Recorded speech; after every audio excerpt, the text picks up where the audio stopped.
ఈరోజు వార్ జరుగుతుంది. వారి యొక్క ఇంపాక్ట్ ఏ విధంగా ఉంటుంది? ఇప్పటికే గ్యాస్ అందుబాటులోకి లేదని, ఇంకా అనేక రకాల నిత్యావసర సరుకులు, ఆయిల్ కానీ ఇతర అంశాలు కానీ సమస్యలు వస్తాయని అనేక రిపోర్ట్స్ వస్తున్నాయి.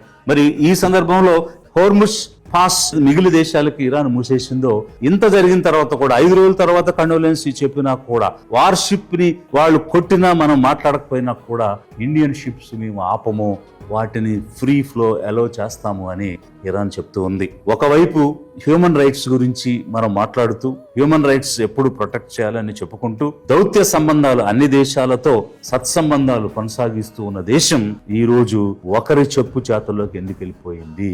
ఎందుకు వ్యక్తిగత ప్రయోజనాలకి దేశ ప్రయోజనాలు తాకట్టు పెట్టాల్సిన పరిస్థితి వచ్చింది? జనం ఆలోచించాలి. మనం బ్రిక్స్ లో ఉన్నాము, చైనాతో ఉన్నాము, రష్యాతో ఉన్నాము, ఇలా అనేక G20లో ఉన్నాము, కానీ ఎక్కడ కూడా సరైనటువంటి స్నేహితుల్ని మనం తయారు చేసుకోలేకపోయాము. ఈ రోజు ఇరాన్ మీద ఎన్నో సంవత్సరాలుగా US శాంక్షన్స్ పెట్టింది. అలాంటి పరిస్థితి ఇండియా కూడా కొని తెచ్చుకుంటుంది. ఎందుకు? జనం ఆలోచించాలి. లిబరేషన్ కాంగ్రెస్ పార్టీ నుంచి నేను డిమాండ్ చేస్తూ ఉన్నాను, ఒక స్ట్రాటజిక్ అటానమీతో ఉన్నటువంటి విదేశాంగ విధానం మనకి కావాలి. ఆ రకమైనటువంటి విధానాన్ని మన ప్రభుత్వం, ప్రధానమంత్రి, బీజేపీ ప్రభుత్వం ప్రకటించాలి. అదేవిధంగా అధిక జనులు ఆలోచించాలి.